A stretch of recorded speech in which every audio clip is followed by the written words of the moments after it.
1908 में जर्मनी की मेलिटा ने अपनी रसोई में एक साधारण समस्या का समाधान खोजा। ये था कागज से कॉफी फिल्टर करना। इस छोटे से प्रयोग ने दुनिया में पानीद्वा और भोजन को साफ करने का तरीका बदल दिया और ये भी साबित कर दिया कि कभी-कभी सबसे बड़ी प्लीज हमारे चैनल को लाइक और सब्सक्राइब जरूर कर ले। खोजें लैब में नहीं रसोई में होती हैं। आज आपकी कॉफी का स्वाद जो इतना बेहतर है, असल में ये किसी लैब में हुए बड़े प्रयोग का नतीजा नहीं है। ये तो किसी किचन में हर दिन स्वाद के लिए खटती महिला की झुंझलाहट से निकला है। ये वो दौर था जब कॉफी का स्वाद खराब था, कभी बहुत तेज, कभी बहुत गाढ़ी, और उस पर कप के नीचे हमेशा दाने बचे रह जाते थे। 1900 के शुरुआती दौर में जर्मनी में अपने किचन में खड़ी मेलिटा बेंच को ये बात बहुत सताती थी। फिर भी उन्हें ये लगता था कि ये कोई ऐसी समस्या नहीं है जिसके लिए कोई बखेड़ा खड़ा किया जाए या किसी को बुलाया जाए, और हाँ, उन्होंने ऐसा किया भी नहीं। उन्होंने खुद इसे ठीक किया। इसके लिए उन्होंने कई जतन किए। फिर एक दिन उन्होंने अपने बेटे की कॉपी से एक ब्लॉटिंग पेपर निकाला, उसे छोटे छोटे छेद वाले एक धातु के बर्तन में रखा और कॉफी पाउडर पर गर्म पानी डाला। उन्होंने देखा कि जो छनकर पानी आया वो काफी साफ था। कैसे हुई ये खोज? वो पल शांत, घरेलू और लगभग भुला देने वाला वही पल आगे चलकर तरल पदार्थों को फिल्टर करने के तरीके को हमेशा के लिए बदलने वाला साबित हुआ। आज यही सिद्धांत पानी को सुरक्षित रखने, दवाओं को शुद्ध करने और लाखों लोगों की जान बचाने में मदद करता है। देखा जाए तो एक छोटा सा किचन में हुआ प्रयोग जो तात्कालिक, घरेलू और लगभग अदृश्य था, यही आगे चलकर आधुनिक फिल्ट्रेशन की नींव बना जो आज दुनिया भर में पानी, खाना, दवाइयों और जिंदगियां बचा रहा है। आप अभी तक चैनल को सब्सक्राइब नहीं किए हैं तो प्लीज हमारे चैनल को लाइक और सब्सक्राइब जरूर कर ले।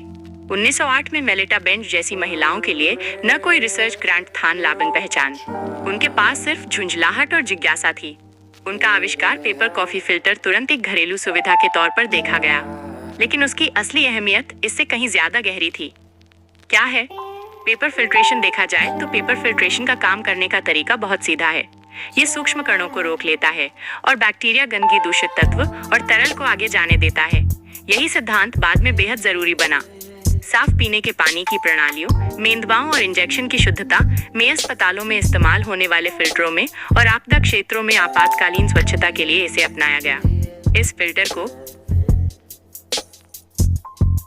बड़े पैमाने पर इंजीनियरों के अपनाने से बहुत पहले एक महिला ने अपने किचन में साबित कर दिया था कि ये काम करता है। कॉफी से साफ पानी तक, जान बचाने वाला सिद्धांत। आज फिल्ट्रेशन इतना सामान्य हो चुका है कि हम भूल जाते हैं कि इसके बिना जिंदगी कैसी थी। फिल्ट्रेशन के व्यापक इस्तेमाल से पहले पानी से फैलने वाली बीमारियां हर साल लाखों लोगों की जान लेती थीं। गंदगी दिखाई नहीं देती थी लेकिन जानलेवा होती थी। इलाज नहीं, रोकथाम सबसे बड़ी कमी थी। मेलिटा ने जो सरल विचार दिखाया कि कागज खतरे और पोषण को अलग कर सकता है, वे सार्वजनिक स्वास्थ्य इंजीनियरिंग की नींव बन गया। उनका किचन समाधान एक वैज्ञानिक सच्चाई को सामान्य बनाता है।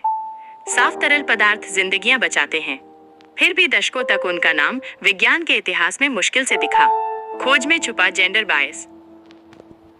आखिर में मेलिटा बेंच ने अपने आविष्कार का पेटेंट कराया। फिर उन्होंने कंपनी बनाई और उन्होंने प्रतियोगियों को पछाड़ा। फिर भी उन्हें कभी वैज्ञानिक नहीं कहा गया। क्यों? क्योंकि जब कोई खोज किचन से निकलती है, खासकर किसी महिला द्वारा, तो उसे अक्सर घरेलू समझदारी कहा जाता है, नवाचार नहीं। अगर यही विचार किसी लैब से निकला होता तो शायद इसे अलग तरह से पढ़ाया जाता, अलग तरह से श्रेय दिया जाता, अलग तरह से याद किया जाता।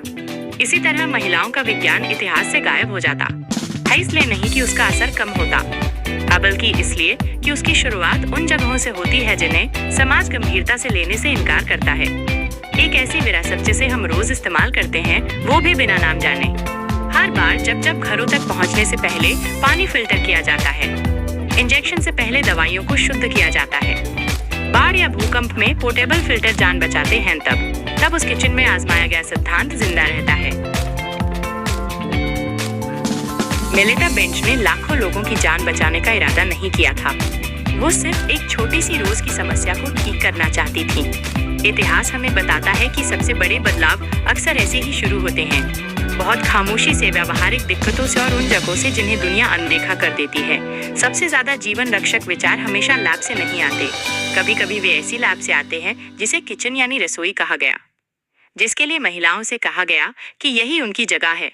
इसी छोटी जगह से उन्होंने दुनिया को नई खोजें तक जरूर दी होंगी, लेकिन बेंच की तरह हो सकता है उन्हें भी पहचान ना मिल पाई हो। ये जानकारी कैसी लगी? अच्छी लगी है तो प्लीज हमारे चैनल को लाइक और सब्सक्राइब और शेयर जरूर कर ले। जय श्री राम जरूर लिखे।